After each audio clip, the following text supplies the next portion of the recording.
Einaut Urkaregi, Darenak Kirol Elkarteako txirrindularia, gaur irabazle sodupe, zorionak.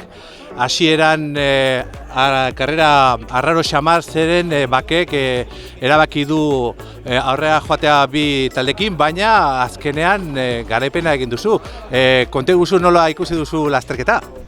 Bueno, bai, esan oso ondo jokatu ditu bere kartak bakek, hasieran aurretik bi txirrindulari eramanez eta karrera erdin beste txirrindulari bat bialdi aurrea, eta derrigortuta ikusi gara mugimendun bat itea atzetik, hirugarren hori harrapatzeko behintzat eta hirugarren postu diteko. Eta egia esan, hiru aldiz igotzen un aldapa bat, eta oso fuerte ikusi gara, eta bueltaro gerozta aurreago ikusi gara.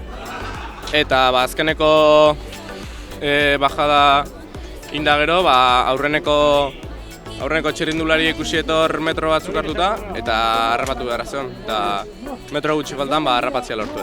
Hoxe, azken buelta, rekta luzean ikusten da nola zegoen lasterketa, eta bueno, supotzen da aurrerako lasterketa ikustea morala ematen da indar gehiago emateko eta bukaeran irabaztea, ezta? Hori da, azkenen hain gertu ikustezu garaipena eta esatezu goi harrapatu behar dut.